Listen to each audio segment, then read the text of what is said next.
Good morning, students. Welcome to Plus One class. This is your Unit 1, Diversity in Living World, which involves the first chapter, the living world. And what is living?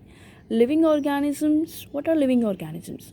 Living organisms is the basic study of those kind of organisms which can respire, which can reproduce, which can undergo transpiration process, which can perform excretion, which can take nutrients from their surroundings and perform nutrition.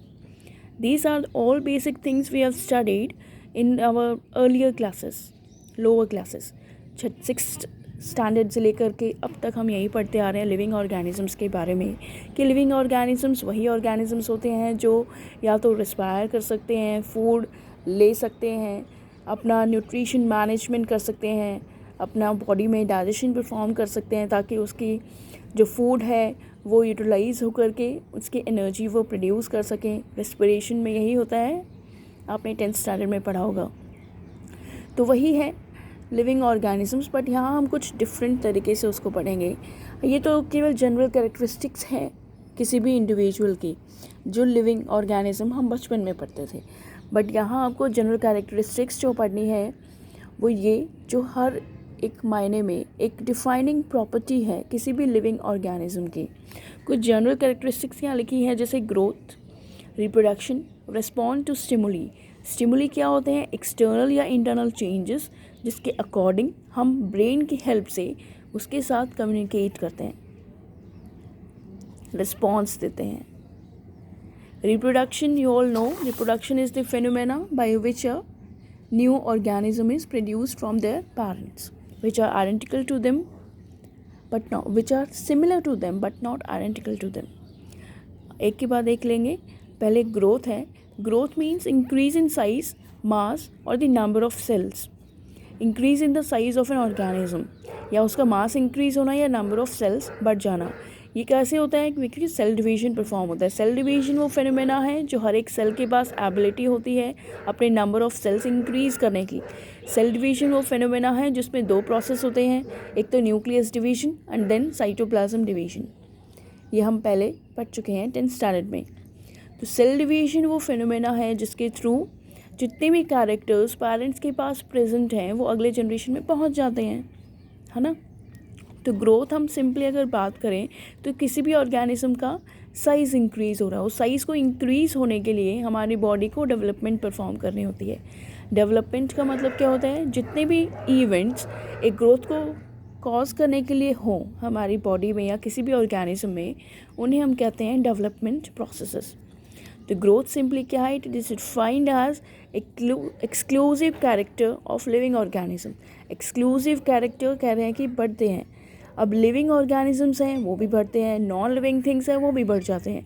जैसे आपने गर्मियों में बारिश के मौसम में देखा होगा, जो लकड़ी के दरवाजे होते हैं उनमें पानी भर जाता है जिसके कारण उनका साइज़ जो है एनलार्ज हो जाता है. साइज़ तो वहाँ भी एनलार्ज हो रहा है, but it can not B से एज या रेफर्ड एज ग्रोथ. अब नॉन लिविंग थिंग्स में जैसे माउंटेन्स हैं, छोटा सा सैंड बाउंड है, रेत के टीले हैं, वो भी हर दिन चेंज होते हैं, उनका भी साइज़ इंक्रीज़ होता है, डिक्रीज़ होता है, but they are the non living organisms. जितने भी लिविंग ऑर्गेनिजम्स हैं वो अंदर से ग्रो करते हैं. तो जिस कंडीशन में लिविंग ऑर्गेनिजम्स भी ग्रो करें उनका साइज़ भी इंक्रीमेंट हो रहा है, जो नॉन लिविंग थिंग्स हैं उनका भी साइज़ इंक्रीज़ हो रहा है. तो जो ग्रोथ है हम दोनों के कंटेक्स्ट में ले सकते हैं. लिविंग ऑर्गेनिजम्स भी ग्रो करते हैं और नॉन लिविंग थिंग्स भी ग्रो करते हैं.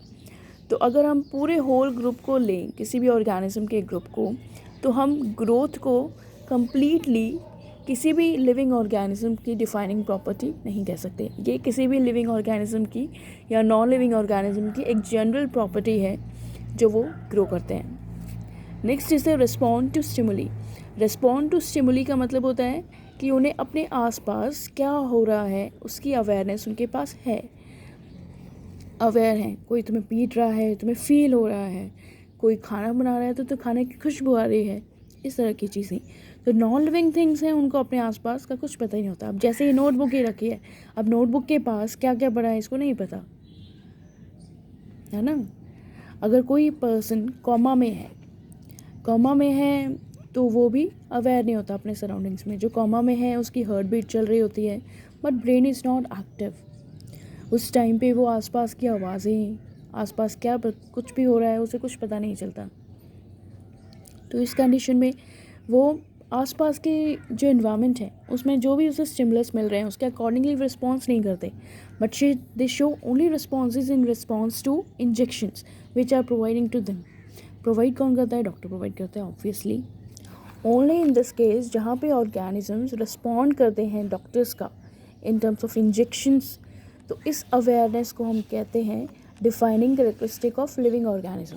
डिफाइनिंग इसलिए क्योंकि ये डिफाइन करता है अवेयरनेस कि वो एक लिविंग ऑर्गेनिज्म है। Next is the reproduction. Reproduction her organism reproduce करते हैं, पर्टिकुलर लिविंग ऑर्गेनिजम्स। तो रिप्रोडक्शन वो फेनोमेना होता है जिसके थ्रू पेरेंट से न्यू जनरेशन की फॉर्मेशन होती है।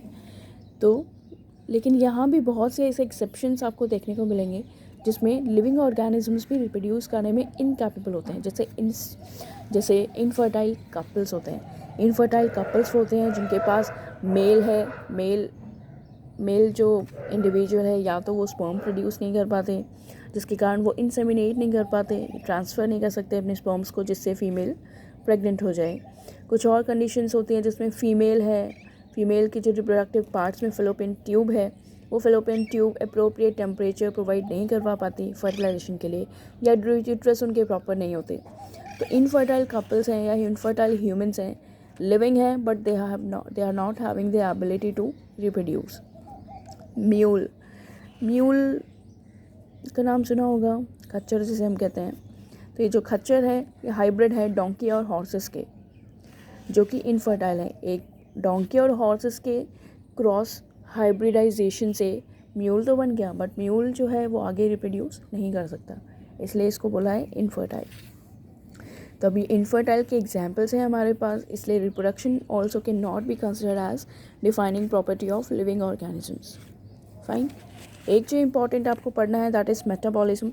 मेटाबॉलिज्म क्या होता है? वो सारे रिएक्शंस जो किसी भी ऑर्गेनिज्म की बॉडी में परफॉर्म हो। ये जो रिएक्शंस होती हैं दो टाइप की होती हैं, एनाबॉलिज्म एंड कैटाबॉलिज्म। एनाबॉलिज्म वो होती हैं जिसमें जो बिगर मॉलिक्यूल्स की फॉर्मेशन होना किसी भी सिंपल मॉलिक्यूल्स के जुड़ने से, उसे हम कहते हैं एनाबॉलिज्म। किसी न्यू मॉलिक्यूल की सिंथेसिस होना, जैसे कि फोटोसिंथेसिस एक एनाबॉलिक प्रोसेस है। दूसरा होता है कैटाबॉलिज्म सिंपली ब्रेक डाउन, जहाँ पे कॉम्प्लेक्स कंपोनेंट्स ब्रेक होते हैं इनटू सिंपलर सब्सटेंसेस। कैटाबॉलिज्म में एनर्जी रिलीज होती है और एनाबॉलिज्म बड़े मॉलिक्यूल्स को बनाने के लिए एनर्जी का कंजम्पशन होता है। जितने भी केमिकल रिएक्शंस हैं ओपन सिस्टम में होते हैं, जैसे केमिस्ट्री लैब में कोई रिएक्शन परफॉर्म की हुई आपने डबल डिस्प्लेसमेंट या डिस्प्लेसमेंट रिएक्शंस, वहाँ वो भी केमिकल रिएक्शंस होती हैं। बट द टर्म जो है मेटाबॉलिज्म वो केवल लिविंग सिस्टम के लिए ही इस्तेमाल किया जाता है, जब वो किसी भी ऑर्गेनिज्म की बॉडी में हो रहा हो। इसलिए metabolism is also a defining property of living organisms, क्योंकि ये सेल के अंदर हो रही है और सेलुलर ऑर्गेनाइजेशन एक डिफाइनिंग प्रॉपर्टी है किसी भी लिविंग ऑर्गेनिज्म की। Every organism is made up of cells, जिसके बेसिस पे हम ऑर्गेनिजम्स को कैटेगराइज करते हैं यूनिसेलुलर या मल्टीसेलुलर ऑर्गेनिजम्स पे। नेक्स्ट इज तो ये जो डिफरेंट प्रॉपर्टीज़ थी इनमें हम कौन कौन सी को, ग्रोथ को हम we can not consider it as a basic property of living organism, it's a basic property but not a defining property. Reproduction को भी कंसिडर नहीं करते। यहाँ पर हमारे पास एक तो कॉन्शियसनेस और अवेयरनेस है और मेटाबॉलिज्म है जो एक डिफाइनिंग प्रॉपर्टीज़ की तरह बिहेव करते हैं। सेकेंड थिंग जो है, अब दुनिया में इतने सारे लिविंग ऑर्गेनिजम्स हैं हमारे सराउंडिंग्स में, उन सबको हम एक एक करके तो पढ़ नहीं सकते। तो बेटर प्रोसेस हमारे पास है कि हमको आइडेंटिफाई करें, उनको नेम प्रोवाइड करें और फिर उनको डिफरेंट ग्रुप्स में क्लासीफाई कर दें। तो क्लासीफाई करने के बाद हम उन्हें ईजिली स्टडी कर सकते हैं। इसीलिए सबसे पहले हम पढ़ेंगे नॉमेनक्लेचर या नेमिंग सिस्टम के बारे में। नेमिंग सिस्टम वो होता है जो ऑर्गेनिजम्स को नेम प्रोवाइड करता है उनके आइडेंटिफिकेशन प्रोसीजर परफॉर्म करने के बाद। और नेम हर कोई नहीं दे सकता, पर्टिकुलर साइंटिस्ट होते हैं इनके लिए नेम प्रोवाइड करने के लिए। हम अपने अकॉर्डिंग नेम नहीं रखते। तो नॉमेनक्लेचर सिस्टम किस तरह का होना चाहिए? एक तो यूनिक होना चाहिए और वो स्पेसिफिक नेम प्रोवाइड करे ऑर्गेनिजम्स को जो पूरे यूनिवर्स में एक्सेप्ट हो जाए। नेम्स जो हैं वो पर्टिकुलर ऑर्गेनिजम्स को प्रोवाइड किए जाते हैं कुछ रूल्स के बेसिस पे। बिना रूल्स फॉलो किए ऑर्गेनिजम्स के नेम नहीं दिए जाते। कुछ ऑर्गेनाइजेशंस हैं जो नेम्स डिसाइड करती हैं। प्लांट्स के लिए डिसाइड करती है international council of botanical nomenclature. Botanical botany it's the study of plants. और एक होती है एनिमल्स के लिए ICZN। ICZN means international council of zoological nomenclature. Zoology में हम पढ़ते हैं एनिमल। जूलॉजी में पढ़ा हमने एनिमल्स के बारे में। अब जो रूल्स हैं, एक हमने binomial system of nomenclature 9th standard में पढ़ा था, जहाँ पे ऑर्गेनिजम्स को नेमिंग प्रोवाइड करते हैं। कौन डेवलप किया था? कैरोलस लीनियस ने डेवलप किया था। कैरोलस लीनियस को ही फादर ऑफ टैक्सोनॉमी भी कहा जाता है। फादर ऑफ टैक्सोनॉमी इसलिए कहते हैं क्योंकि इन्होंने वो मेथड इवॉल्व किया था जिसके थ्रू हम ऑर्गेनिजम्स को आइडेंटिफाई कर सकते हैं, नेम प्रोवाइड करता था और उनको फिर क्लासीफाई कर देता था डिफरेंट ग्रुप्स में। तो कितने भी कोई भी स्पीशीज़ हो, कोई भी ग्रुप ऑफ ऑर्गेनिजम्स हो, पर्टिकुलर ऑर्गेनिज्म हो, उसका नेम जो है 2 वर्ड का होना चाहिए। First is the genus and the second one should be species. जो नेम्स हैं वो लैटिन लैंग्वेज में दिए जाते हैं क्योंकि एक डेड लैंग्वेज है जिसमें कोई मॉडिफिकेशन पॉसिबल नहीं है, इसलिए वो एक बार जो नाम रख दिया गया वो हमेशा वैसा ही रहेगा। अगर नेम को हम टाइप करते हैं तो इसे इटैलिक्स में टाइप किया जाता है और लिखा जाए तो उन्हें दोनों ही वर्ड्स को, जीनस और स्पीशीज़ दोनों को सेपरेटली अंडरलाइन किया जाता है। जैसे एग्जाम्पल दिया है Panthera tigris. Panthera is a genus and other one is the species. इनको सेपरेटली अंडरलाइन कर दिया। अब जो जीनस है वो हमेशा पहले लिखा जाता है, स्पीशीज़ बाद में। जीनस का फर्स्ट लेटर हमेशा कैपिटल होता है और बाकी सारे जितने भी लेटर्स हैं वो सारे स्मॉल होते हैं। सबसे इम्पॉर्टेंट वन, एक और इम्पॉर्टेंट थिंग है, जैसे नेम है उसके अल्फ़ाबेट्स जो होते हैं वो मोर दैन 3 होने चाहिए बट 20 से कम। एक जो इम्पॉर्टेंट रूल जो इंक्लूड किया हुआ है यहाँ 11th स्टैंडर्ड में, दैट इज़ जो साइंटिस्ट किसी भी नेम की डिस्कवरी करता है या पर्टिकुलर नेम देता है तो उसका नाम स्पीशीज़ के बाद लिखा जाता है। पहला साइंटिस्ट जिसने इसको डिस्कवर किया, और अगर कोई और भी है दूसरा साइंटिस्ट जिसने उसको नेम प्रोवाइड करने में हेल्प की हो तो उस दूसरे साइंटिस्ट का नाम भी उसके बाद शॉर्ट फॉर्म में लिखा जाता है। फाइन।